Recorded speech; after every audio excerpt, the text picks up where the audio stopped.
All right, guys, what is up? Looks like the microphone's working this week, so. Um, oh, is that. Um, you will not be seeing the $450 plecos because I did not buy them. Um, that was a little too rich for my blood. But let's go ahead and say hi to the folks in the chat here. So, we've got Dank is here. Mr. B is here. Terry's Tropical Tanks. Dr. Black, who will not be going live tonight. So just for those of you waiting for me afterwards, or waiting for the stream afterwards, Blackie will not be going. You got Terry's here. Rose Aquatics, how's it going? Cichlids23, Kaler's Aquatics. Candy Overhauls. You got Row again, Mark, and I think it's Mank Fish Keeper. So, welcome to the stream. Mead Mug Aquatics. I think you and I were talking last night. I think you know what I'm talking about. HC Aqua. Katie is here. Scott is here. Derek Runyon's here as well. Tiffany White. So, looks like we got a good group in the house. So, like we always do in the beginning. So... Oh, okay. So Katie is calling me. They've made this nickname for me for Pickle instead of Michael, which whatever. I don't get it. So let's go ahead as we always do and talk about the events. So as everyone's been talking about, there is the big fish deal that will be in Gaithersburg, Maryland, a week from Saturday. So looking forward to that. Looking forward to seeing everybody there. I will be going live. So, I will be going live. I will be leading us off. And I may have a special guest with me as well. So, definitely be hitting lead off. And then we'll, there's going to be a whole schedule of us. So, looking forward to it. Looking forward to the event. So, definitely a good time. I kind of put this out in Bob Steamfat's stream last night. Someone was asking about like where to find catfish from, and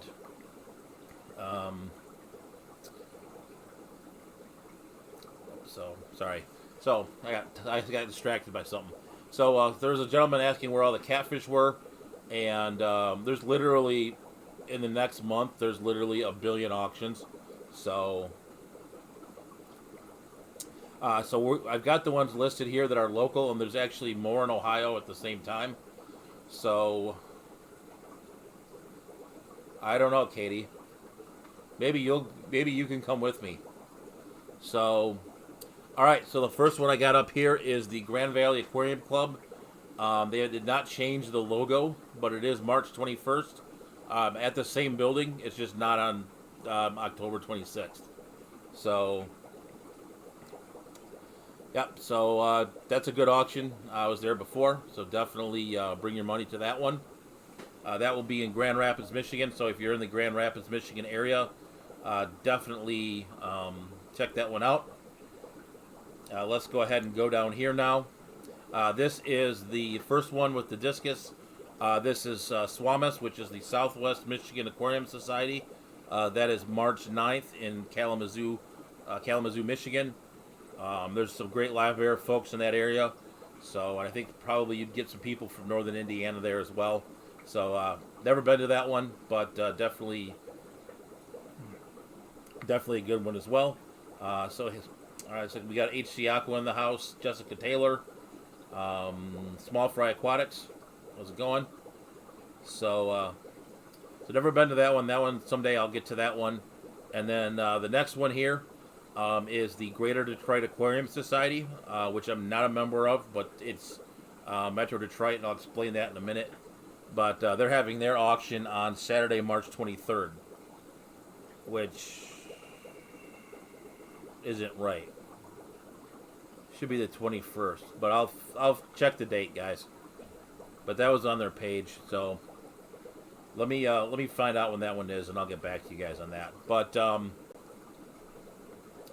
yep, so those guys, so I'll explain that for a minute. Metro Detroit has a couple of different aquarium clubs. So The club I'm the member of is the Motor City Aquarium Society.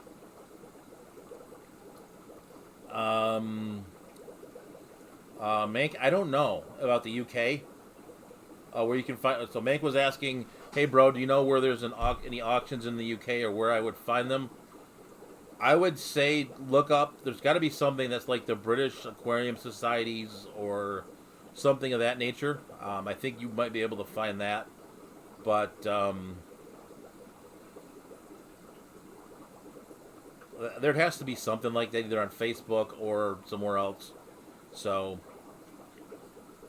that's where I would say it would be something like that. So yeah, so getting back to explaining all the aquarium societies in Metro Detroit.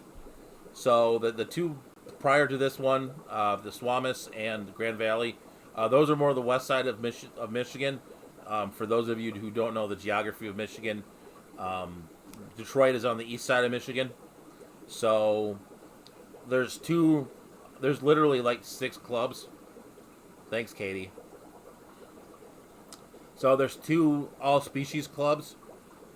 There is the Motor City Aquarium Society, which I'm a member of, and then there's the Greater Detroit Aquarium Society. And so there's a line of demarcation apparently, like Motor City is east side of Detroit. Hey Bob, you can leave that message undeleted. That's my daughter, so it's fine.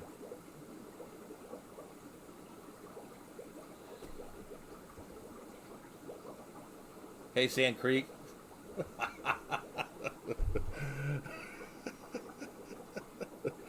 uh, oh, Kitty. Sorry, that's funny. Hello, Chevy Fish. Hey, Cody.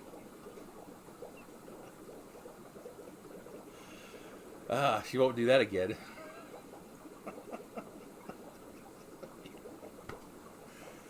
Oh, that's funny. All right. Well, and so getting back to that, so there's like an east side, west side thing with the two Detroit clubs. So I don't know all the politics behind it, but there's apparently so, but yeah, so basically one's east side, one. And the funny thing is where we have our auction and where this auction is, they're literally probably about 6 miles apart. But it is what it is. I've actually never been to one of their meetings. Maybe I'll have to check it out at some point. But I have enough fish stuff to do that it's volume should be okay, Scott. I'm never quiet, so I don't think it's me. And I am showing that I'm almost hitting red on the mic.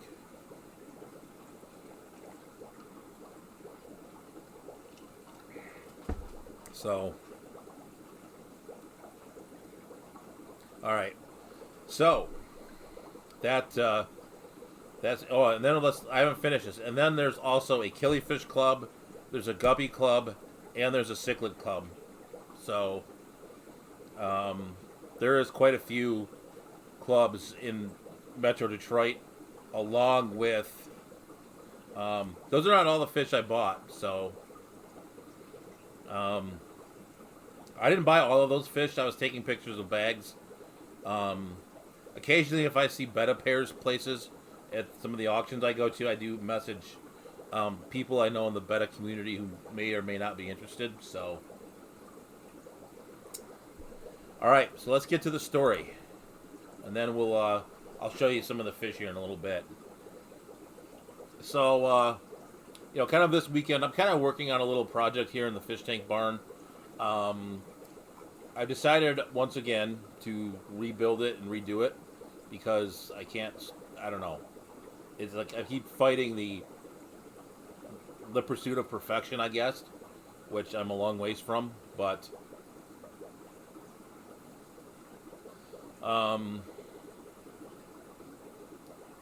that's a good question, H.C. Aqua. So H.C. Aqua said, I just opened a fortune cookie with no fortune in it. What does that mean? I got one Friday, so I did get a haircut. Hey, hello, Moonstone. That's a good question.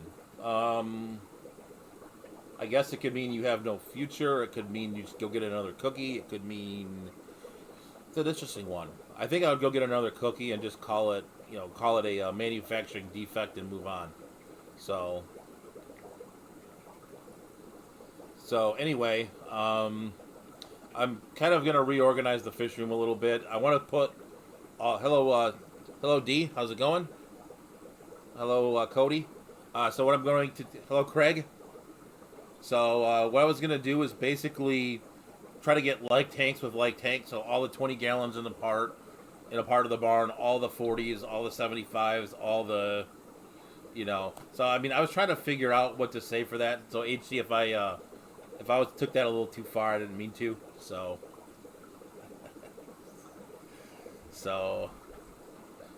hello L Box, how's it going? So I was kind of planning on doing that, doing videos Saturday, get the video edited, etc., etc.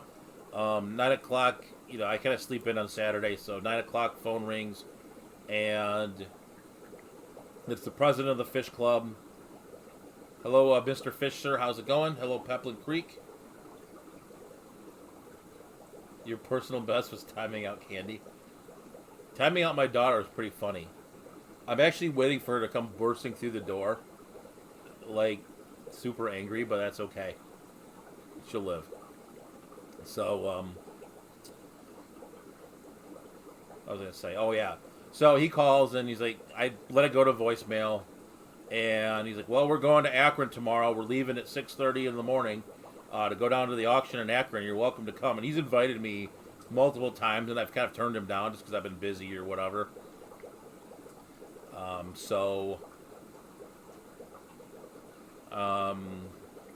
I'll get that question in just, Mank, I'll get to that question in just a minute. So he calls me, and we go, I kind of him and haw before I call him back, and then I was like, I kind of want to check it out. So I go, so I decided to go, and I'm going to get to Mank's question, and then I'll finish the rest of the story. So Mank, when did you get into fish keeping? Also, how many fish do you keep now approximately? So I've kind of been in and out of fish keeping all of my life when I was younger. I actually did a saltwater tank when I was a kid, back in the late 80s and early 90s when no one could keep them alive, and which I failed miserably because I had no idea what I was doing. And then about 2007, hello Chewy, and then about 2007 or so, I got started doing saltwater, more hardcore. Like I had saltwater tanks on and off that for a while when I had moved. I bought a house before I'd gotten married, and we had let's say, yeah. So I had like the 190 gallon tank, like most saltwater people have. Look at that. The Victorians are out. So if you look over there, you can actually see the Victorians. They're actually out for once. They're not hiding behind the filter like they normally do. So yeah, welcome to all the new faces as well. I do appreciate you guys being here. So yeah, so that's kind of how I got started. I did saltwater. I got involved in the Marine Breeding Initiative, which is a basically an aquaculture group that focuses on breeding saltwater fish. So I do have clownfish breeding set up upstairs. Right now, it's kind of dormant at the moment, but it is what it is. Then I eventually, a couple of years ago, transitioned into freshwater, and number of fish that are in here, I have no idea. So definitely, all of a sudden, I have a barn. There's about 100 tanks floating around in here, give or take. So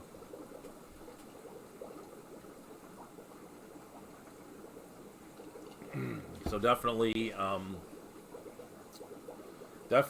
got the multi-tank addiction. So who's Mike? That would be me, I think. So, but that's the story. So now back to the story with the about the auction. So I get there now. For you, so I usually wake up about 6:15. The alarm rolls off and then goes off, and then I kind of Roll out of bed 6:30ish or so. Usually try to get the kids to the bus stop, get to work about 8:30, 9 o'clock. So meeting, and my office is about 10 minutes drive away. So definitely a little earlier than I normally get going. So thank you very much, Mank. I appreciate it. So we get back to, I get to where we were gonna meet. About ended up being about 5 guys. Go down to Akron. It's about a 2.5, 3 hour drive or so. Get over there. Auction starts up. I actually brought fish to sell as well, so we'll talk about that in a second too. So we go out there, auction gets started. We get there about 10 minutes or so before the auction starts. And I got to check the fish in and do all that stuff. So gets going, and I'm kind of wandering through the auction. Some of the bags I took pictures of. Some of those fish I bought. Some of those I didn't. But kind of walking through, looking, through stuff, and I see this box. And this box says, like breeding group of L46 plecos. So I think most of us know what L46 plecos are. Those are the, where are they? They're not the green dragon. They're zebra plecos. Sorry. Wow. I was like, well, those might go for a lot of money. And then I kind of wandered to the back of the room where all the other guys from the club are. And Eric Bodrock is sitting at the table next to us. So, kind of auction kind of goes on. I pick up a couple of fish. We'll see here in a little bit. So, definitely pretty cool. And then, about a couple hours in or so,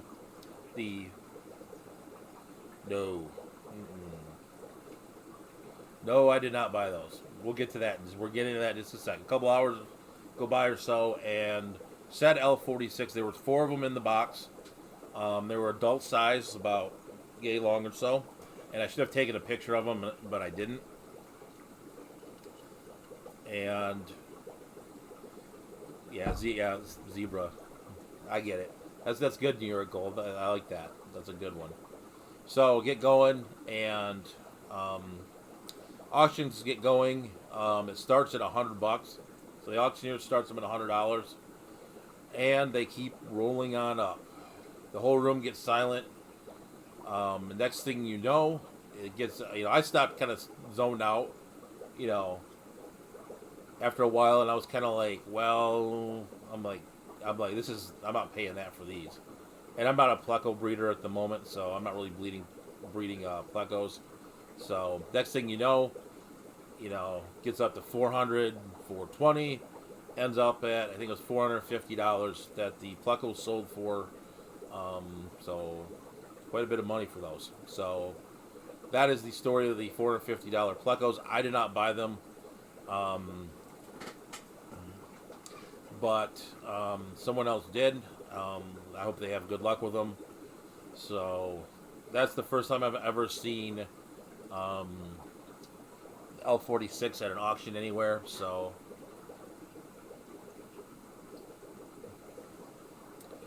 definitely pretty cool. So that was and apparently I heard from somebody that auction went till 9 o'clock. So I don't know how many bags went through there, but I think Cleveland's kind of like Michigan. You've got kind of like the Detroit area. You've got OCA. You've got Akron. You've got Youngstown. You've got probably some other Cleveland guppy. Or there's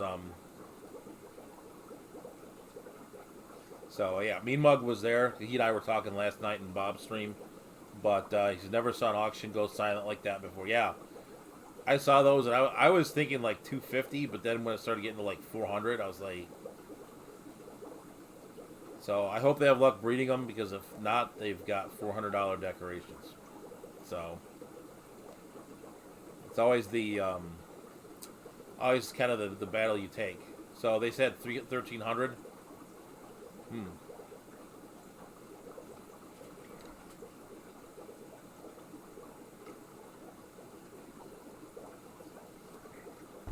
And then you got Neofish. That's right. Thank you, Craig. Yep, definitely Neofish. I forgot Neofish. I think their auction, our club normally tries to go to that one. I think that's at the end of the month. So they might get a group together to go to that. I don't know if I'll go or not, but we'll see. So Bob Kaler with the $10 super sticker with the cheerleader. Thank you there. Thank you there, Bob. So no, it's not a bad price. I mean the adults, but if I bought those fish, like I would not be going to the big fish deal, and so I would rather go to the big fish deal than spend $450 on plecos. So that's just my opinion, but thank you very much, Bob, for the super chat. So hello, gnarly fish tanks.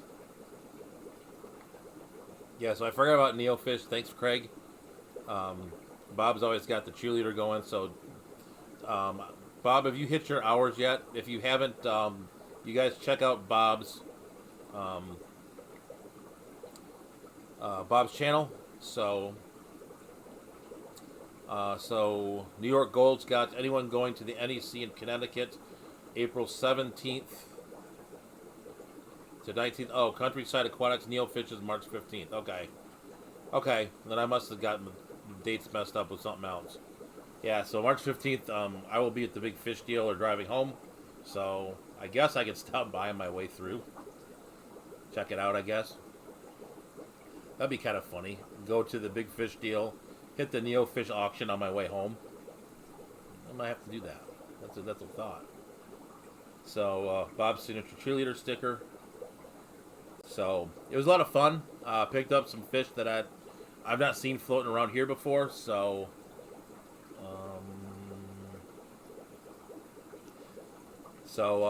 yeah, you guys check out Bob's channel.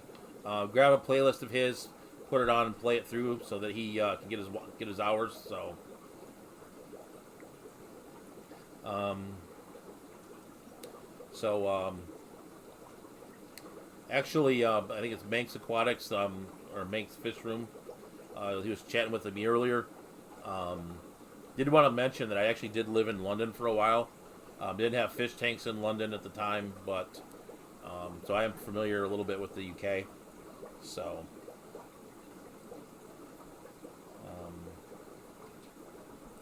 all right. So, that being said, we've been going for about half an hour, so we will go ahead and take a walk through the fish room. So, Tim, yep, I definitely agree. I mean, it's not a terrible price, but it's not one that I would. Not one I would pick up, but I almost would pick them as juveniles. I mean, I guess what do you guys think in the chat? Would you pay, $450 for those fish, or would you pay, or would you want smaller young juveniles and grow them up to, to breeding size, and then, they probably run about $100 a piece or so. I'm gonna guess. So if you say you buy four, it's $400 anyway. What do you guys think in the chat? It's definitely something. I would almost buy the younger ones or buy the, because we were talking at the table a little bit about the plecos and why he was selling them, and I'm not going to go into all what was said at the table, but so hello Sean, how's it going?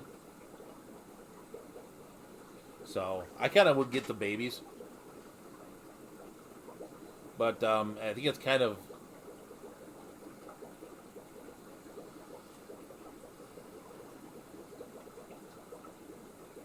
so Derek would have gone half. Yeah. The fish that I'm kind of kicking myself for not getting is there was a group of Tropheus there. I think they went for about $60. So it takes 2.5, 3 years to grow them to adult size. That's fair. I mean, it's one of those. Yeah, that's true. So it's an investment either way. So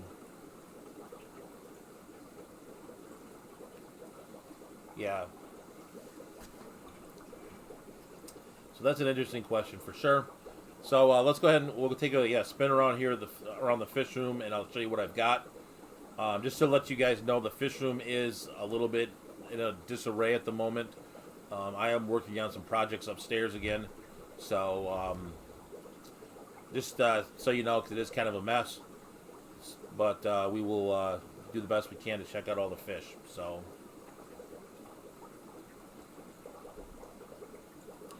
Let me get the cameras all set up here. Get you guys.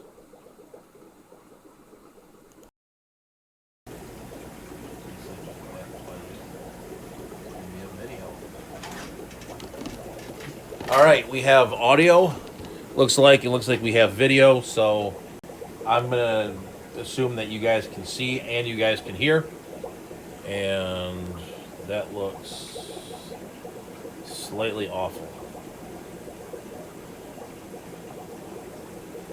So let's see what we can do. Actually, that looks okay. So, all right. So let's go ahead and take a walk, and I will show you what we picked up. It's not a ton, but it is definitely some different things. So, like I said, it is a mess. My shop vac died, so I had to buy a new shop vac. I did get the 245 set up, so there's a good look at the 245. So we are going to. All right, so there's the 245 there. I have moved quite a few of the fish around.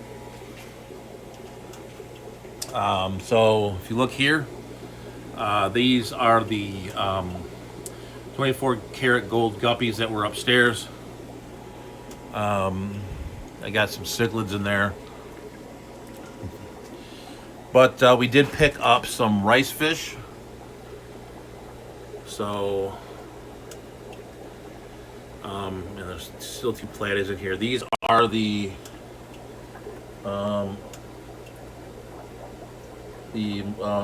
Madaka rice fish. And there's 2 Platys in there still. And then this tank, this is one of the reasons I want to redo some of this, because some of these tanks are hard to film and get to. But there are some Celebes half beaks in here, which you can't see through all the guppy grass and whatever. So did get some half beaks as well. Let's see.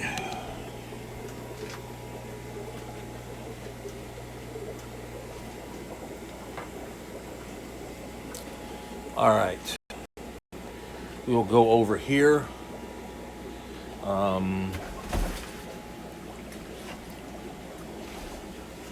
As I'm falling all over the place here. So I did get some wild bettas, which are now not here. And I just blanked out on the name of them too. Hold on. Yeah, see, there's one hiding in the filter. And I think this tank. So there's one of them right there. I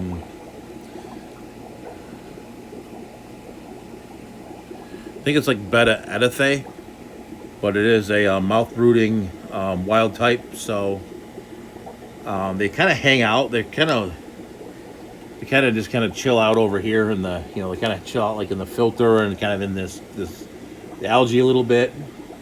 So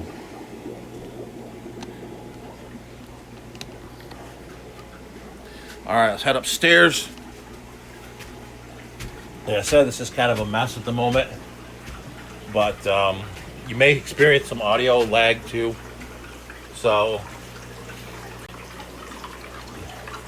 it's kind of a little project thing here. I'm tearing this down, and I'm going to take out that I'm gonna take out that shelf and I'm gonna try to either slide it back, or I'm gonna actually put a rack of tanks here and just literally make this like aisles and fish store up here, and then kind of have the downstairs be a kind of a working thing.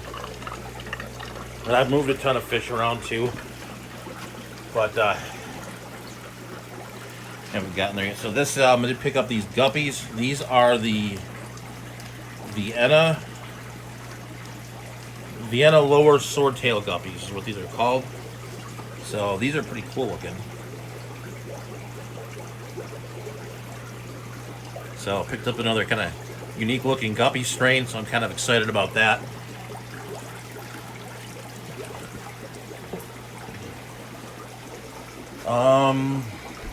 Two more. All right, and these guys were hard to get out earlier as well, so you probably won't see them. So, but these are, yeah, I saw one move there. So these are the Xiphophorus staphydium, which are the spike tail Platys. And let me see if I can get one of them out here. Let's see if I can, well, there it goes. So I'll pull that up on the screen share when we get back, and I'll show you what those look like. And then heading back over here to the back part here. These are some Liberty Mollies. So definitely want to work on getting some BAP points for those. So another Molly species in here. So definitely got a few things going here. So do want to show you a couple of other things. I've got them in different tanks now since we're up here. These are the Merry Widows that we could never see in the other setup, but they're kind of darting around in the back. Let me see if I had my real camera, I could kind of focus it better. But so, and then these are the ones I always showed you the top view, but this glass is awful. But in here, you're not gonna be able to see them. But these are the blackfin flashers. So, and then I think you guys have kind of seen everything else. So, really holding it back here. This is. I want to get these guys holding at some point too. Those are the Trophiops Cabrera Conchedza elongatus broadzulu, which is like the longest name known to man. So that's what we got there. So fry are all doing good. We'll do a little breeding update while we're up here too. So these are the Pundamilia nairi over here, and then these are, I got to siphon the detritus out of the mulm out of here, but these are the Pseudotrophius. No, those aren't it. These are the, what are these? Oh yeah, these are the the Isochromis JCP2. So those are the Victorians. And then we've got the eggs going here, and I gotta get this tumbler going a little bit better. But we've got the Pseudotrophius Interruptus chismulu, and then we've got 8 billion more purple ACIs. So got some cichlids going in here as well. The angelfish did spawn again, but I didn't get a chance to get the eggs before they disappeared into the ether. So that's kind of where we're at with that. These guys have started to kind of adapt better and come out, so I want to show you these guys. These are the Alatoka dugesi, which are the bumblebee gadiad.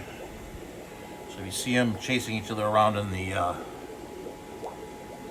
See if I can get a better picture. Get a little closer to it. And of course, you're going to go right where the algae's at, aren't you? So I got to clean this tank out, but see. So there's one there. Come on, turn around. Turn around. There you go. Come on. Come on.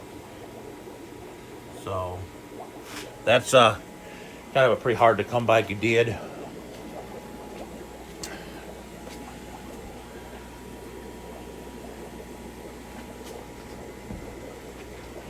So I've kind of got the 125 is. Oh, and I do have a pleco baby in here too. Hold on. No. When I found the baby pleco, I actually shut off the flow in here. So, and then I put some, since I was tearing down all the tanks, I did put some Gudeids in here. These are the Crocodile lateralis. So, they're hanging out in here. Like in the 125 gallon tank all to themselves. And I've been finding one of the plecos in here, and there's a baby pleco floating around here somewhere. Because there's nothing to eat it anymore. Cause I think the severums and all the other fish were eating it. But I do have some green dragon plecos in here. And he was caving up in that pipe. So, and I did find a baby on the glass the other day. I can't find it now though. So, and there's nothing in here to eat it. So, I mean those Gudeids aren't going to eat it. So, I got a picture of it, but I tried it with my phone, and it kind of didn't focus right. So, I didn't get a chance to get my camera out. So, just so you guys know, I can't see chat. So, let me put you guys back here, and we will close that.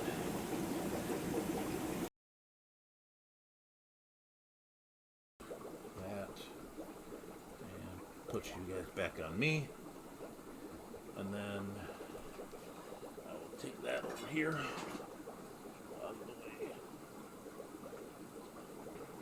All right, so I think we're good. So no echoes.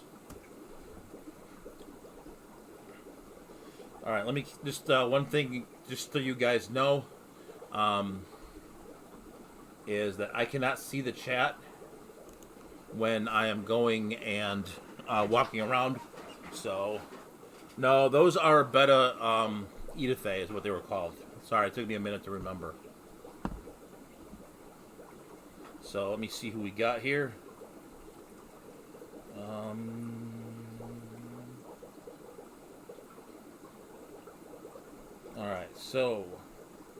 All right. Sean, the auction was interesting. Check the beginning part of the stream on the replay, and we'll go through the entire auction. So Sean likes the 245. Thank you. The 245 is a cool tank. It's like 6 by 32 by 30, I think. So it's a great tank size. So Tiffany White saying hello to Rack. So hello, Rack. Welcome to the stream. You could have 12 Shelly colonies. I don't know. I think it would still be like a Shelly death tornado, though. But you could definitely have quite a few.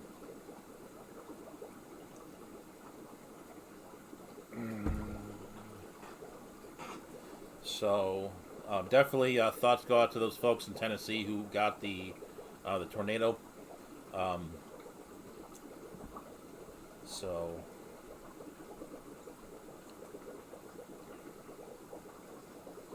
all right. So let's see what we got here. Tiffany White, just south of Nashville. No, not Betta NSA. It's Betta Edithae, I believe it was. Do not see too many sword-tailed guppies or smaller fin strains in North America. That is more common. Yep, that's kind of why I picked those up, because there's one that I didn't see. So, yeah, the power being out. So apparently Ginger's without power since midnight. She has several battery-powered things and nano air pumps, but not quite enough. It's tricky. Yeah, that's a tough go. I've been there. So.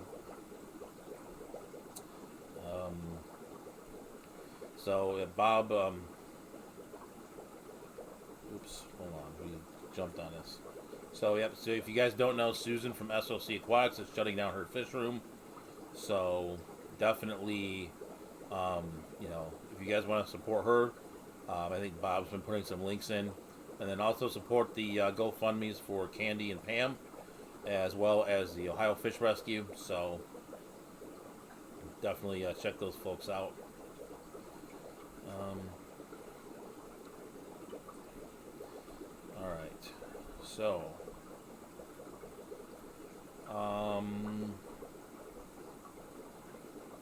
let me see. Did I miss anything else? Talk about generators. Um, thank you, Chevy. The barn updates are kind of fun. So let me go ahead, like I promised here, and pull up the. Um, I'll pull up the the fish that you couldn't see. So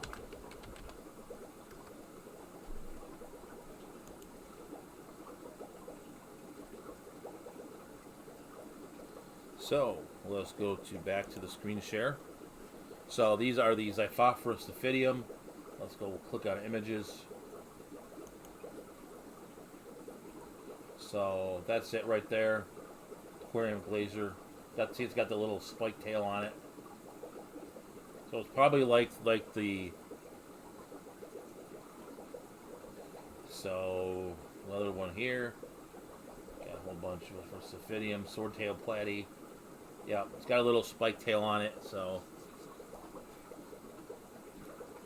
yeah, that one's not. That's a Nezuaclatl, whatever you want to say, but pretty cool looking little fish, I think. So I've been kind of eyeing these on Aquabid. So when they were there, I actually wanted to.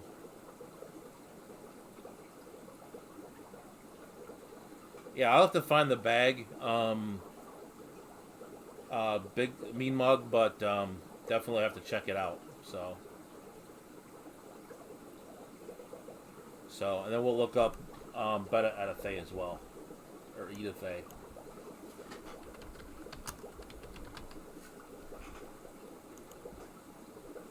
So that's Betta Edathay. Kind of. Obviously, mine were juveniles, but see definitely a little mouth brooding action there. So so it's Edith's mouth brooder. So different from Edith's egg layer apparently. So that is my first betta that I've had in the fish barn. So and apparently if you live in whatever country that is, you can get a stamp of it too. But it is a mouth brooding betta. So definitely one that's I can kind of start out with. It doesn't have any if it's showing up at an auction in like Cleveland or Akron, that it's kind of I'm assuming that their water is Great Lakes water, just like here. So and the water requirements I read about it weren't terribly didn't be terribly I don't know. Seem to be terribly difficult. So I think it's a good one to start with. Maybe we'll get some more. I'll have to talk with Amber and pick her brain at the big fish deal. So it was kind of an impulse purchase, honestly, and I wasn't intending to get bettas, but it kind of happened. So we all do that sometimes, and definitely. I haven't seen Pam tonight. Has anyone talked to Pam? I don't think Wyoming's got anything crazy or going on. So that's the Betta Edathay. So definitely pretty cool. All right. So just so you guys know, I'm gonna let Candy handle that one. All right, so just so you guys know, Blackie is not streaming tonight, so I may go a little long if you guys want. I won't go too long. I mean, Blackie was like I should do 3 hours. I don't know if I got 3 hours in me. kind of feel like I'm coming down with a cold, so.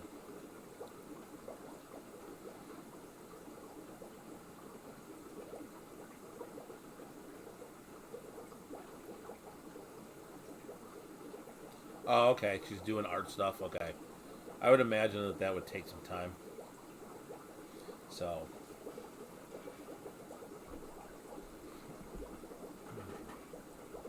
All right. So let's go ahead and hit up the post of the week here. So this one is another win for hobbyists, another species saved. So this goes back to a lot of the Gadiads I have here in the barn. So welcome home. The tequila split fin, which I do have in the barn, is the this is the wow, drawing a blank. Pam couldn't make bail, but these are the tequila split fin Gadiads. I'm drawing a blank on the name for some reason, but it's a good thing we're getting these put back in there. I think it's wow. That's pretty bad. Let me look up the name because now it's irritating me. And I'm gonna pull the file up, but I'm gonna share my screen here and kind of show you. I'm gonna show you guys kind of how I keep track of all this stuff because I think it's kind of a neat little thing. It's not something I like do a video on per se, but I think it's something to definitely.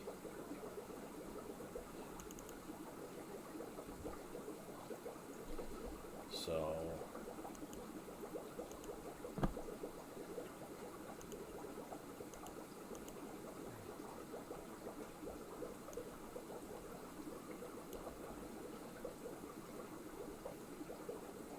All right, so it's Zoogeneticus tequila. So let me go ahead. I'm going to put the screen share back on. So I actually keep a spreadsheet, and I'm working on a new version here, but this is the new version. I don't have all the fish in here yet because I've gotten sidetracked with other things. But so what I've been doing here is putting the fish in here. I give it a number, just 1, 2, 3, 4, whatever. The type, common name, species name.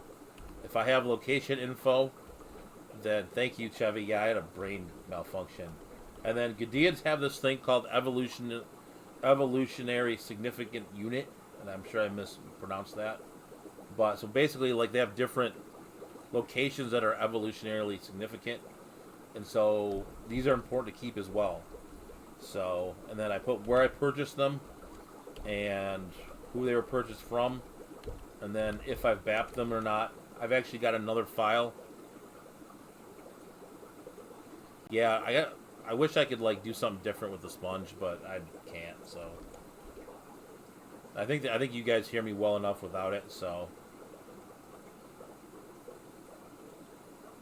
but yeah, I put who I've purchased it from, where it was purchased, if I have all that information. So, and then I think this was the original sheet, so it's kind of disorganized. I was using it to make labels out of, so which is why it's in that format.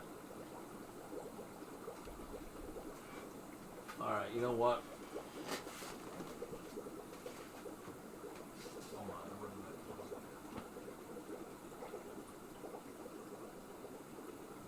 there. Hold on.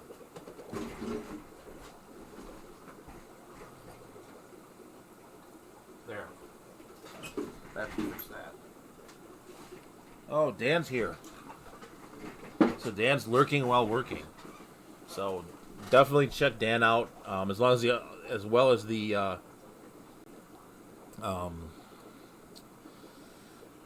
I do not have any fry, Sean. If I get some, I'll let you know.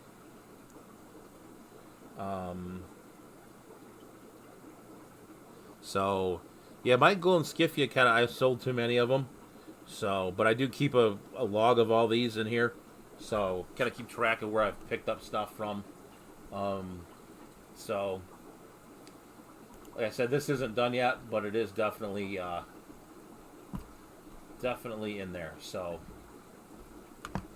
kind of an interesting little thing there. So So yeah, we've got quite a few G'dayids going in here as well. So actually, I'm going to BAP some next week at the club meeting. So I'm going to BAP 2 different species. I've got the Capelixes incaustus, and I do have the where are they? The Xenotoca variata. So I need to get those colonies up and going. So get them rolling. So someday, might end up on Get Gills eventually. But howdy at everyone back to get yes. Been doing that this week as well. So redoing the fish room again. So get dirt and wet and so. But weather here has been good actually. It's a little bit of mud, but the snow's almost gone. It was 50 degrees the last couple of days. So hopefully we're kind of turning the corner from winter, and we're gonna hit towards a little bit better weather until we hit summer, and then summer gets rough in here as well. But that's kind of the perils of having a building outside. So let's go ahead here, and I'm gonna go ahead and get the post of the week going. It is 9:54, so we did that one already. Kind of spawned the G'dayiid discussion. All right, so this is kind of. I wish my daughter was here. I should have done this when she was here, but kids these days. Excuse me. Wow, getting a little late. These days talk too much about TikTok and not enough about Tiktaalik, a Devonian era half fish, half tetrapod that transitioned vertebrates from ocean to land. So definitely, my daughters are into TikTok. So I'm gonna put this back on me for just a minute. Oh, that's not me. Hello. So I'm gonna put it back on me for just a minute, and my daughters will walk around the house now, and they'll just be like doing all these moves all the time, just randomly, out of nowhere, and it's because of this TikTok, and they're all just doing these gyrations and stuff. So it's just it's they went from slime to TikTok, and I don't know which one is worse. It's strange. So, and now of course I do have to troll them, and I walk through the house and start doing weird stuff with my arms, and they make fun of me and think I'm an idiot, but whatever. So that's kind of what we've been doing with my. It's a little bit nuts, and then they fight over it. Well, you didn't let me be in your TikTok. Well, I didn't have to let you in my TikTok, and that whole thing. So yep, I have no deadline, so I'll roll for a little bit. As long as you guys will have me, I guess we'll roll for a little bit. Meanwhile, my daughter will do that. Well, yeah, exactly. It's just weird. It's are you okay? I don't understand it either, but it's different. Which is probably I don't have very many of those folks in my demographics when you look on the analytics. And then this was funny. This I found this. I don't know where I found this at. So these I think they're geos. I think they're a geo, and this is a stingray. And let me see if I can find the video on Facebook. I'm not gonna pull that up. But so what they were doing is they were actually spawning on the stingray. So it was going through here and spawning on the. They all will pass. I'm not worried about it. They'll phase out. But yeah, so these geos were spawning on the stingray. It was pretty funny. So if you you'd see in the video, you'd see the eggs go tumbling off the stingray. So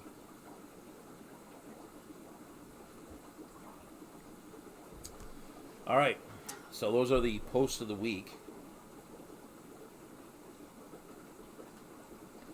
Yeah, I don't remember what fish these are, but they apparently like spawning on stingrays. So, thought that was pretty cool. And I don't go to the right scene. Lovely. So, I think I've covered everything, but we can answer. We can hang out and for another, half hour, 20 minutes or so. But if you guys want, but we can go on or we can end it or whatever you guys want to do. But or if there's something you guys want to see, we can go take a walk through real quick, and I'll show you kind of what's going on here. Show you. I guess you know what? Maybe I'll talk a little bit about the project. Yeah, so I've really been fighting the. Ever since I went to did the second local fish room tour, that really kind of spawned my interest in using the husky racks. So I might actually go out and slowly but surely go ahead and do a bunch of husky racks. Like, and I kind of want to. Let me grab the camera. I think it's better to just show it, kind of. And this room's a mess right now, and I'm like trying to kind of like when I was walking around, I was trying to kind of keep you guys like in the not out of the mess part. So you may see some mess in this part, but I think it might be worth the explanation. So.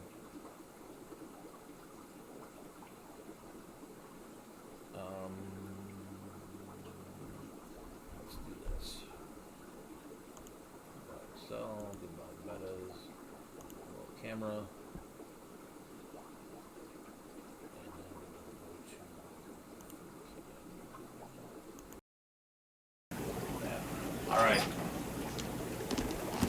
All right, so I think we got audio again. Looks like we're good. Hello, Teresa. How's it going? Chevy Fish's Greenwater Shop is Greenwater Shop. Ugh. The Greenwater Tropical Fish Swap is in Joliet. If you're in the Chicagoland, Joliet, Rockford, that kind of area, check that out. So, but hello, Teresa. No worries. We're going to probably go another at least probably 10, 15, 20 minutes or so. But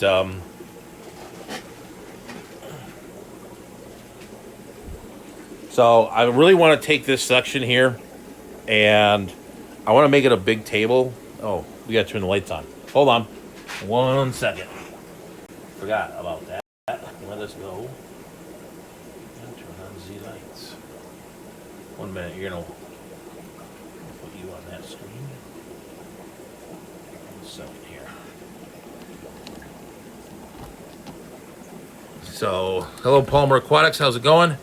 So let me go ahead here and turn the lights back on. So I gotta get the apex going.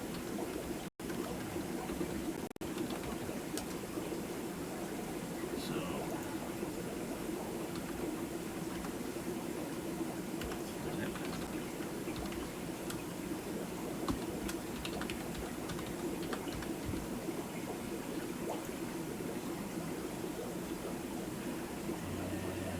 give me 1 second, guys. Sorry about that. Forgot about the lights.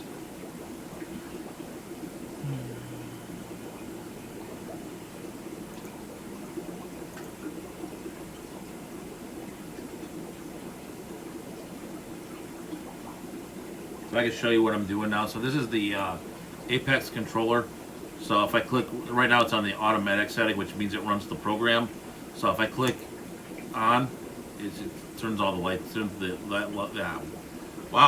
turns the lights on that are connected to those outlets. So that's what we got going on there. So let me pull this back up. All right, let's go for a walk again. All right, so this area here, I really want to make this one big work area, live stream area, etc. Kind of keep this middle part open, which I keep filling it with tanks, so I shouldn't do that.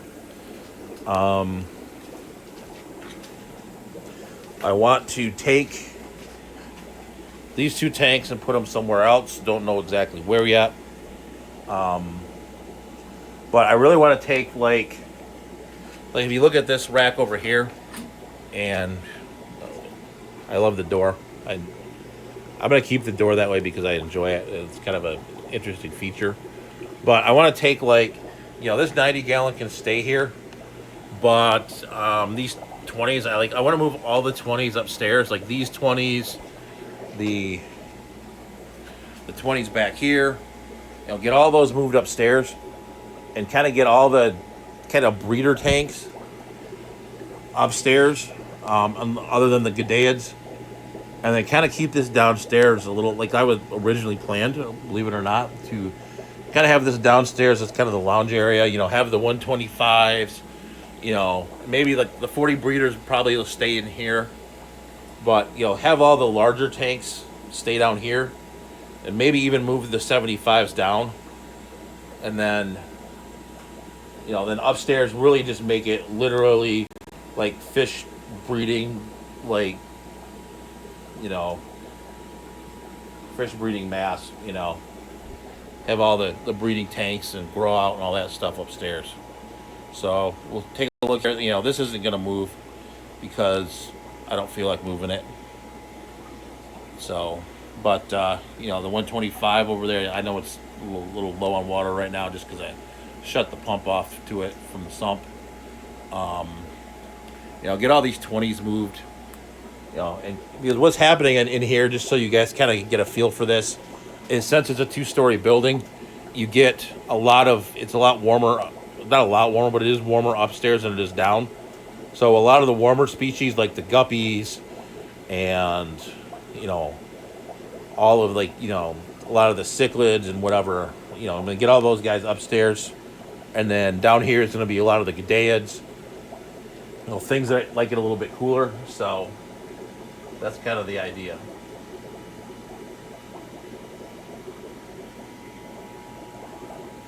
And then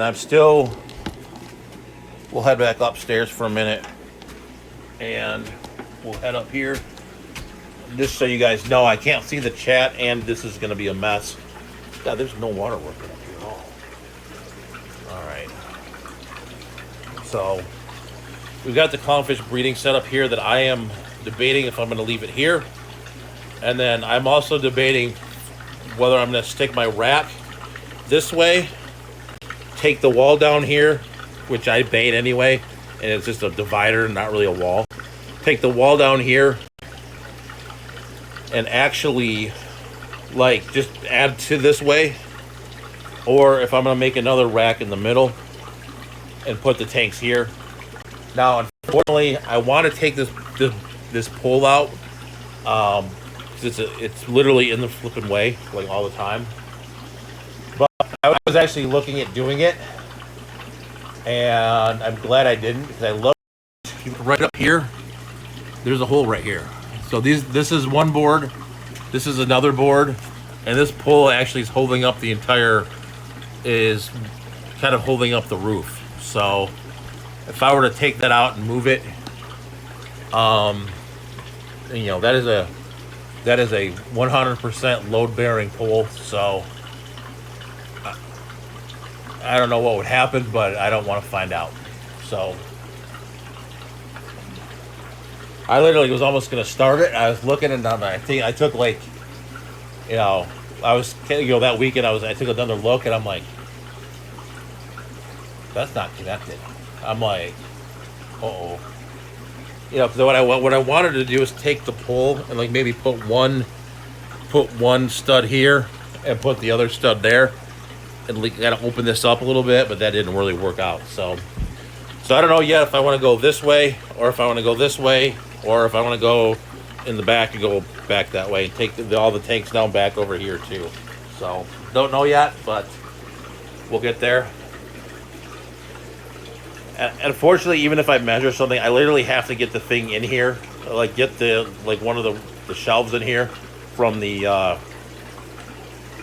I have it in the car, but the shelves from the what's that thing's called, the Husky rack, and kind of get that in here and see how it looks and see how the space looks. So I want to see if I can get 3 rows on the Husky rack, so that way it'll just work out well for me.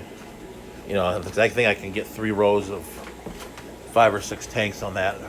So I bet you about 6. So, and just kind of, if you guys ask about the beams, these are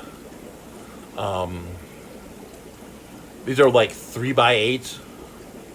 You know, they're real old school. Like, I mean, I think these are bigger than 2 for sure. These aren't 2x8s. These are like, yeah, I think these are like 3x8s. So,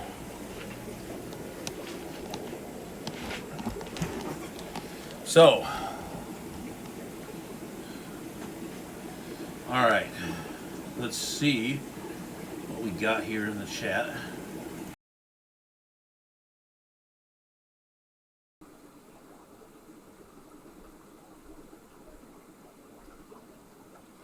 All right. So, is there any echo? Just to check one time here. Let me see.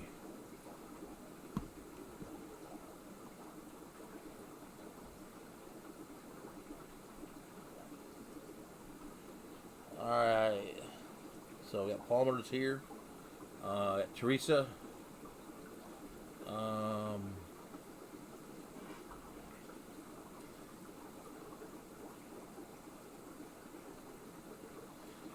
Sean is, what is the real difference between a Husky and Muscle Rack? I think it's whatever brand the store sells. I believe it may be a weight difference, but we'll have to check it out and see. So, so yeah, Palmer is here. Nice. Thanks for stopping by, buddy. Teresa Cookie is gonna watch the replay. Very true. Got some birds. Mike is straight, calm. Love it.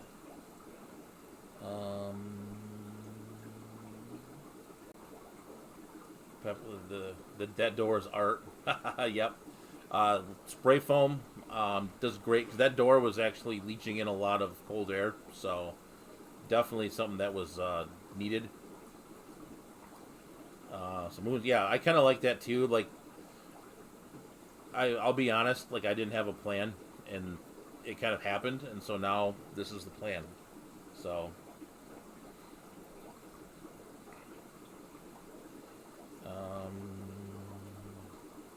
the Moonstones, you all come to Oregon, and we'll have a whale watching party. Never seen whales, so let me see. Support beam, yeah, that beam is.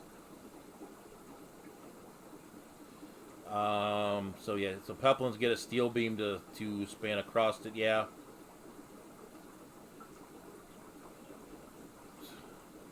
I wonder if that's really real, Bob. I have this theory that this 50 views, the 50 likes is sort of a.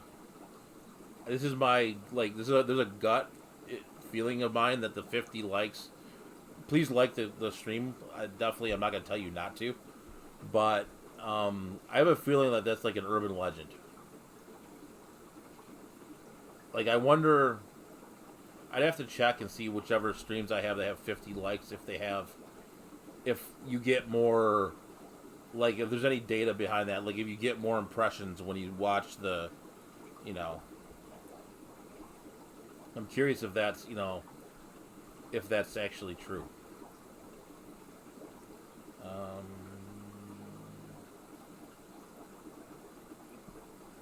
so Sean is trying to get Candy's Wrath. Not a good idea. No echo. Killer whales.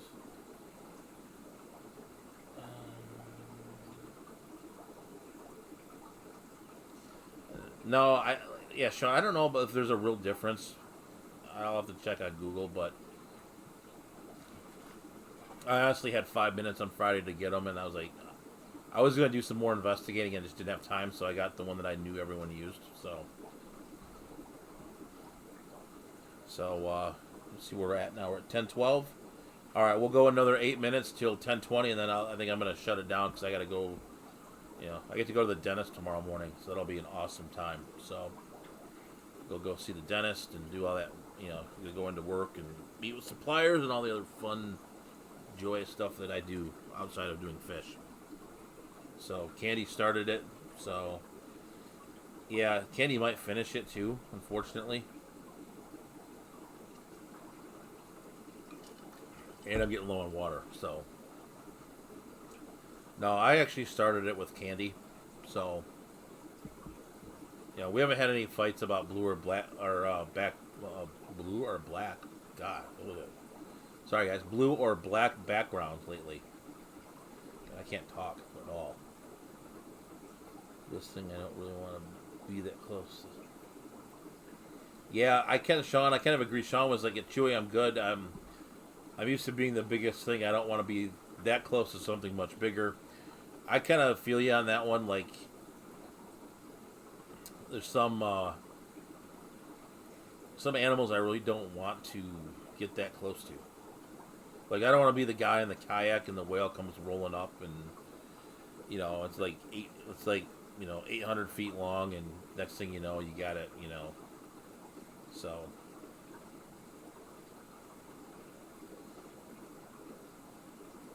Kaler's gonna have his people check into it. I do remember that. Yeah, so I would always forget water, and then I'd be like,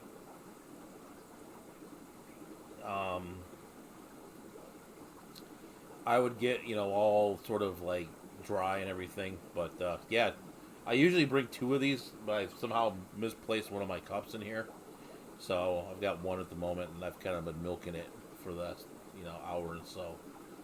So I'm curious, maybe that's interesting. I kind of have a feeling that it's an urban legend, but maybe it's not. So I do remember that. Actually, it's kind of funny. He's actually been on here before. I don't think he's watching tonight. He's on vacation, but there was a rack at Lowe's that they sold, and I don't remember what it is, but I think they discontinued it. Honestly, I think the 40 breeder, you're probably better off with the. You'd have to look. Remember when you first started? Yeah, I never remembered water. It took me the longest time to get the camera right too on this thing. I remember one time I actually had it upside down for like 10 minutes. Like, hey, come look at the cichlids, and like the camera's like upside down and sideways, and so I'm getting better. So, anyone else in the chat going to the big fish deal over in Gaithersburg? So, I do want to hit up the ALA this year too. That's the next one that I'm really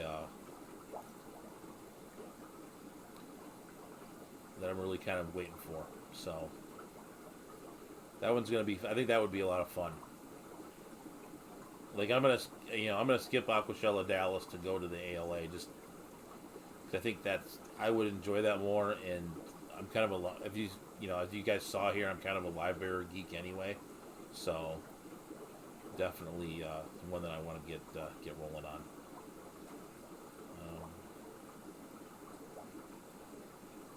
So the KW ramming and then eating the liver out of the Great White is an epic scene.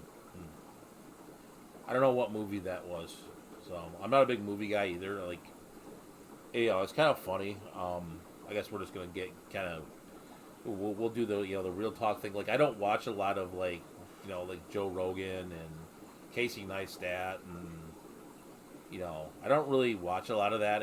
Like, I watched it like once, and I was kind of like didn't get it, and it was kind of like okay, kind of like earlier, when Chris was talking with and Ed, and then and Callie were talking about like the cosplay stuff and the whatever it was called, the live action drama, whatever it was. And I was like, I have like no clue what you guys are talking about. This is not something I do. So like, I just never was like the role playing game guy. Like I always liked to play like the sports games. Like I used to play, and this is gonna really date me, but it's gonna be like there was this game called Goal for Nintendo, where you play like the World Cup, and it was crappy, right? Because it was like original Nintendo, like that, and like I like Tecmo Bowl and stuff like that. So, oh boy, salmon fish farms. Yeah, they're fish farming in general. Can probably get quite bad. So, and by the way, you guys in Tennessee, I forgot about this. I've been meaning to mention this. there actually is one of the largest clownfish breeding facilities in Tennessee. It's called Sustainable Aquatics. It is in somewhere called Jefferson City, which I don't know where that is in relation to Chattanooga, Knoxville, etc. But the guy who owns it generally would come to our marine breeding conference every year. He's a good guy, but he literally, the story is he bought, I think this is a smaller town, but he bought the buildings in this town, and then this is where he started his clownfish breeding project. So, he's in Tennessee. Like, a lot of the rest of them, I think, are, like, in Florida. Like, ORA's in Florida, I know, for example. But, we'll throw another question out here in the chat here, since we've been rolling along for a while. What do you guys think, in your opinion, is the best place to have a fish farm? And I thought about this the other day, and I think I have the answer. I want to see what you guys think first, since we're kind of just going laid back here. And wow, Candy found that one too. You're on top of your game, Candy. Nice.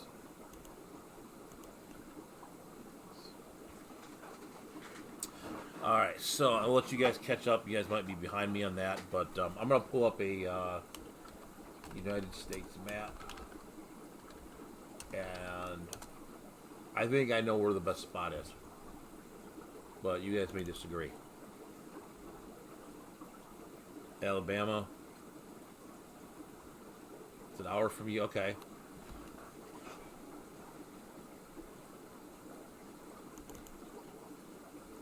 All right. Florida.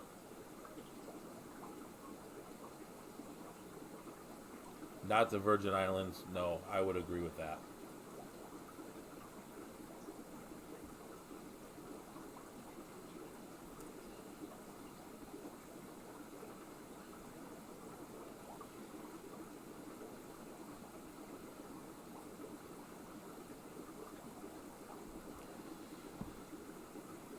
Counting. 623. Oh, boy. Wow.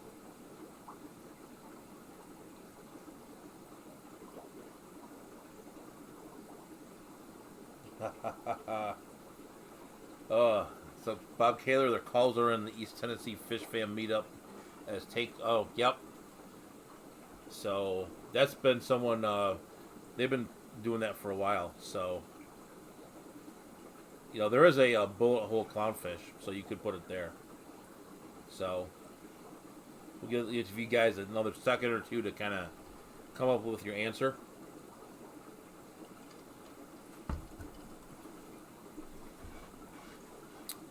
All right, so I'm going to flip it over to the screen share just for a second here. And I think actually it should be Toledo, Ohio. Here's what I'm going to tell you why. Now, I get the weather. Michigan isn't a... You're getting feedback. All right, it's definitely... That's a good answer, Swine Daddy. That's definitely a good one. So, here's what I think. I think it's Toledo, and here's why.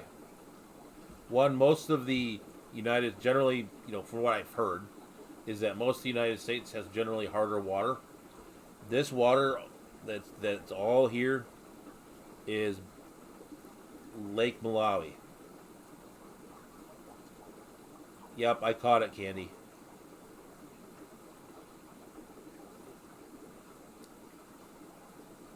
Yep.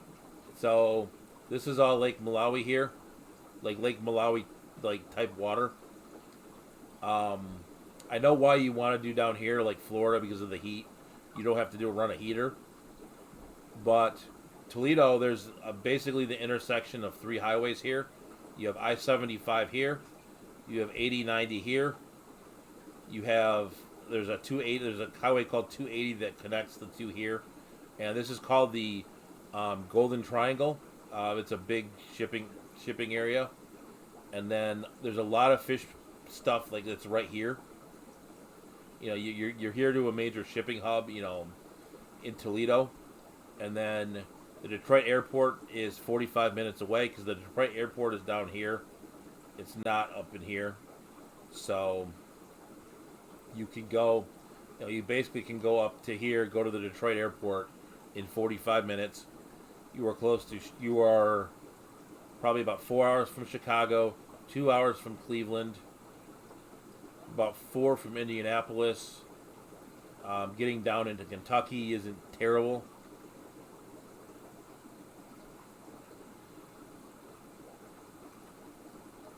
So, yeah, so if you ship air, you're 45. So, Swine Daddy, you're 45 minutes from Detroit, right here.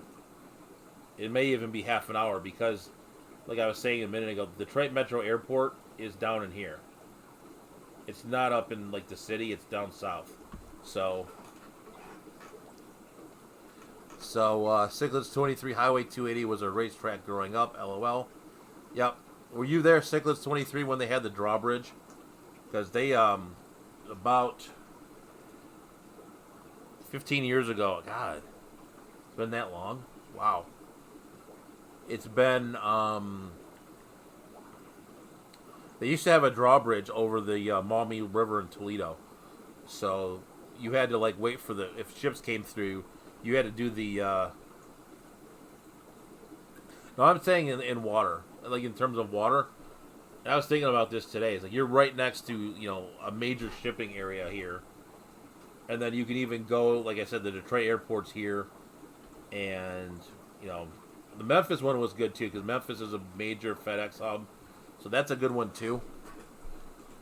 So that's just something I thought of.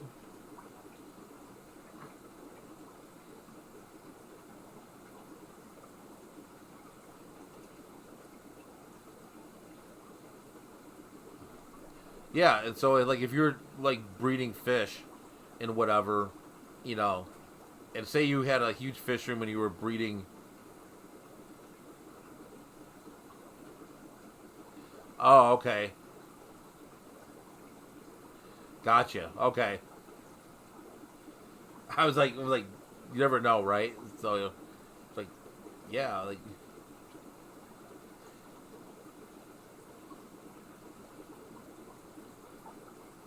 yeah. So something fishy's over in Cleveland, so he's here, and like all this water. This is why this is all African cichlid town, right? You got the GCCA here, and you got them all. It's all the same water. I mean, our water. I've looked it up one time. Our water comes from Lake Huron up here. So I live up this way, call it, and water comes through Lake Huron, and it's I mean, it's all that Lake Malawi hard, higher pH water.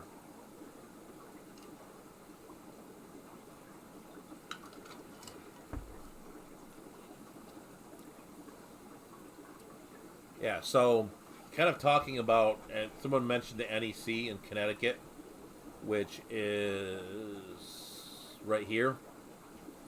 So honestly, the best way for, and this is one of the reasons I probably will never go to that one, because I can't take fish with me, because the best way to get there from Detroit is to actually cut through Canada and cut through New York this way and kind of go over this way to. So obviously, I'd have to cross the border twice. Once in either Detroit to Windsor or Port Huron to Sarnia, and then once in Buffalo, and then hit through. You'd have to go through all the way. Take the New York Thruway and all that jazz to do all that. So that's probably why I would never do that one, and I think it's probably ridiculously far away. So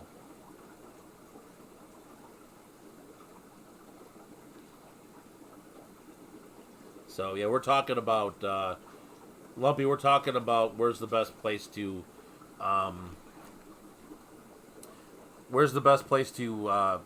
set up like a fish business, and we talked about Toledo just because of the water and where you're close to the Detroit airport. You're close to like 4 major cities.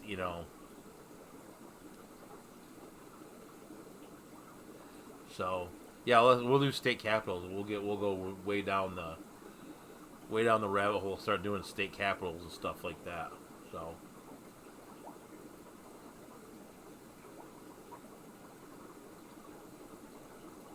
but yeah, so it's basically I'd have to cut through Canada if I was to go to the NEC. So, and then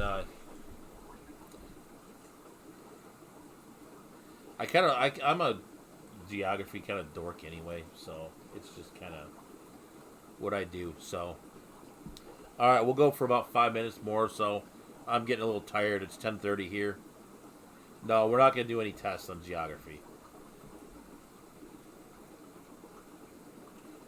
Oh, I do want to give a last minute recap on the auction. There's one part I forgot. So, I forgot about this part of it. So I actually took stuff to sell, which I kind of mentioned earlier, like an hour and a half ago. And the one like I've been playing this game with auctions now, where I've been trying to I don't want to say this. I've been trying to play this game where I sell the same dollar amount of fish of what I purchased, so I kind of break even on the auction instead of like coming back like kind of broke, but not broke, but you know what I mean. You know, the next thing you know, oh, I spent $350 at the auction, and I've got like, you know, you know what I mean. You know, so it's been this little game I've been playing, and I decided to take a few of the the Gadiad species that I have here, and kind of use those and see how much I got for them, and it was ugly. It was $2. It was three. It was $3. One of them was $5. It was like it got I mean, mine had locations on them too, and it was like they were it was bad. I'm like, so I kind of decided, oh, all right, Dave. So thanks. Yeah, their website was maybe I pulled the wrong thing. So, yeah, GDAS is 328. Okay.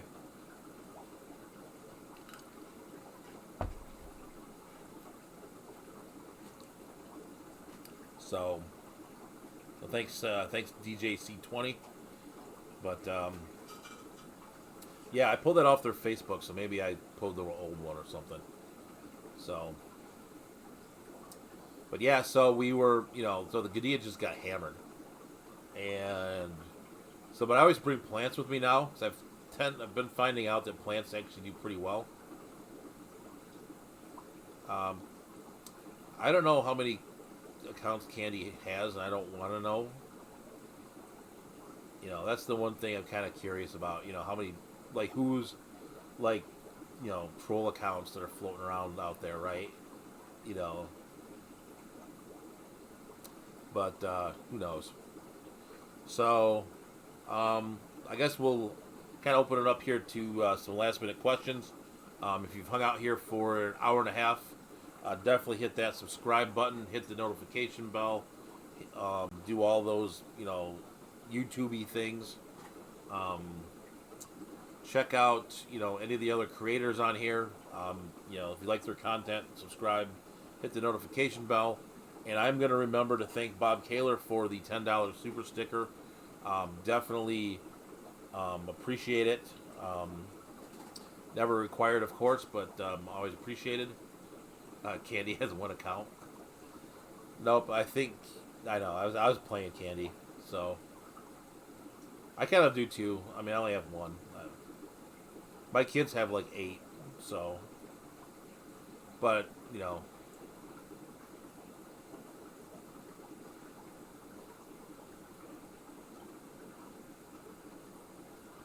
whoa. So, oh boy. Bob's asked Candy if she's tried Geritol. I'll leave that one alone. I'm going to not touch that one. That's something you and Bob, I have liked, I believe. I liked when I came in. I make a habit of doing it now because I won't. otherwise.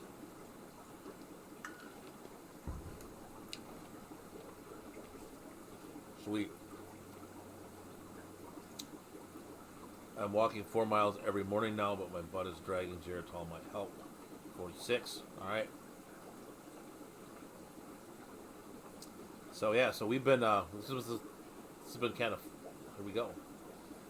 So it's kind of funny. I've kind of noticed that when you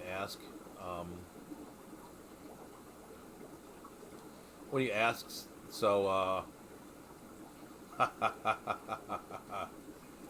Moonstone, thank you for the $10 super chat for the kids to blow. No, I'll probably blow that on fish. That'll be big fish deal money. So, yeah, you know what? It's late night. Well, you guys are all still hanging out. So let's go ahead and we're gonna go to Facebook for a minute because I'll show you guys something. We'll go through the memory bank on Facebook. And then I do have one last question for you, too. As I'm going through the Facebook, what's your opinion on pepperoni on pizza? I had a debate with a fellow YouTuber today about Facebook. Or not Facebook, about pizza. And my rules for pizza are no fish, no fruit, no problem. So, someone else thought that there was pepperoni or that pineapple was a great idea. I, said, so we'll get this one up here. We'll pull this first picture up. We're going to have a little fun. So, hello, Roxana. How's it going? Welcome to the late night, rambling. So, we used to play in this hockey game every year. This was me in college many moons ago. But that's me right there.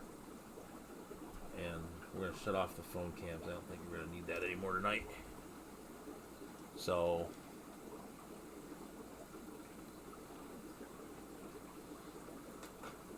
but I had a debate with a fish tuber who also has a food channel about the pepperoni on pizza. So, he and I may have a fruitful discussion on the other day. So, and then, I forgot this picture was in here. So, down here, I, wiped out 2 guys from Michigan State. So, so we used to play the Michigan State, I was in this organization called Evan Scholars, which is, you basically get a scholarship for being a golf caddy, kind of like Caddyshack-esque. So, but pineapple does not belong on pizza, in my opinion. So we used to have this hockey game every year, and we'd play Michigan State. It was a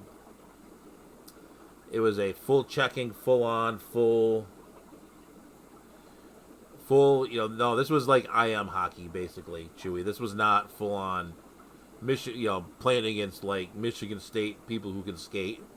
This was a bunch of dudes who had no business being out there, and kind of playing hockey, So, we'd play this full checking, full on, and the last, my senior year, we played in Ann Arbor, and so it's home of Michigan, if you guys don't know, and we played at this, we tried to play at the arena that, the actual school's arena, so Michigan State plays in an arena called Mud Ice Arena, and Michigan plays at, a building called Yost, which is literally 9,000 years old. And so we ended up playing at some other building, and we were playing, and everything was going. The game was tied. I actually scored. On my final shift of my final game. So,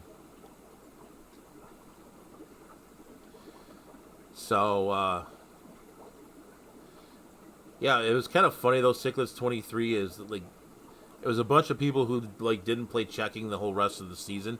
We played in our IM games and whatever, and we'd play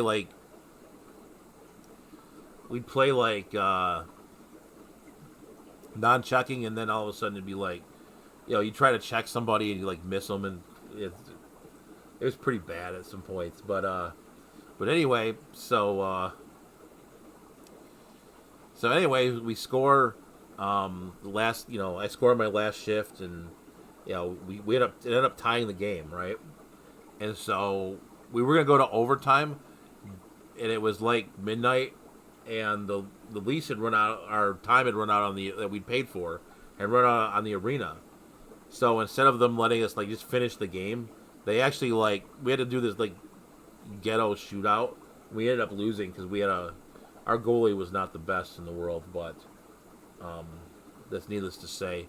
We'd found anyone basically who was kind of stupid enough to sit back there and get pucks shot at him, and so he would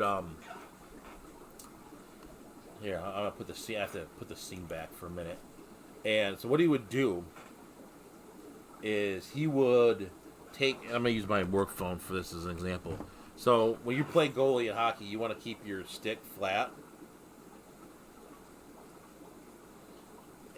But what he would do, is he would turn his stick like this, and he'd make a ramp, and it would go like over his shoulder. He'd sit there, and it like I was like, dude, you gotta hold your stick flat. And I remember we were in a playoff game, and it was pretty cool. We were tied. No, but he would sit there and he'd put the angle on his stick, or on his yeah. He'd flop the angle on his stick, and it would like hit and go like over his shoulder. And we were in this playoff game. It was tied or whatever, and he sat there. Somebody shot it from like half ice, and here he goes the stick, half like this, and here comes the puck right over his shoulder. And it's like we're all in the bench. We're like, no, not like. God, I was so pissed at him. I mean, it's like just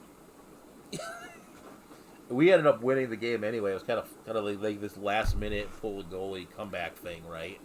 But I was just like, dude, flat.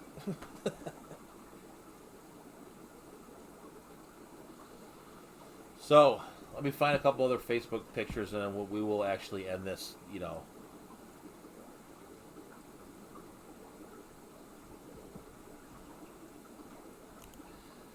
Youpers got flagged.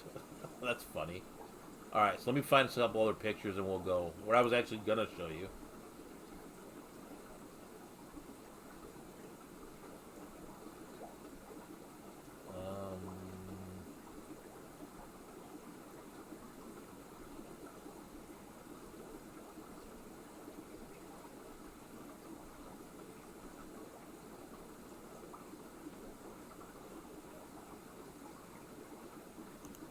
Here you go.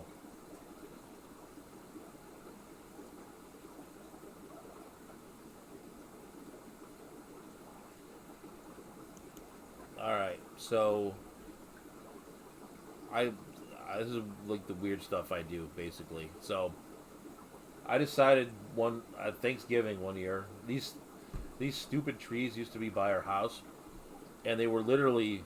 Good night, Dan. Yeah, yeah, we've gone past like fish talk now. We're into the weeds now, but that's okay. Have a good night, Dan. Thanks for coming by. So we're pulling the. So I decided on Thanksgiving, after we had Thanksgiving dinner and I watched the traditional Lions like disaster, decided I was gonna pull these trees out of the ground and cut them down. So literally Thanksgiving Day, I decided to cut down all these trees. So that's that picture. I literally, and some of them were like so weakly in the ground, because I was afraid they were gonna fall in my neighbor's car, because they were like so weakly in the ground, like I had just pulled them out with my bare hands. So.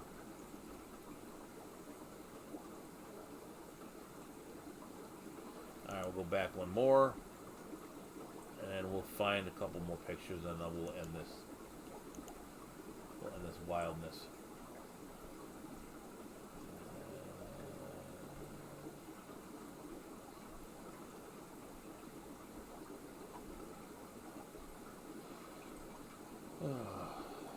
So.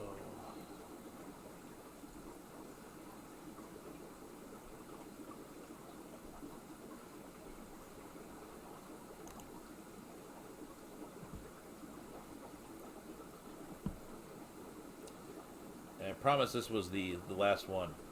So this was a race I used to run with my uncle, and kind of thing. Something you guys don't know is I actually did run some half marathons in my day, but I ran 6, and then I decided that I got sick of being in pain from it, and decided to you know, but we'd run this race every year in Portland, Michigan, and it would be like 0 degrees.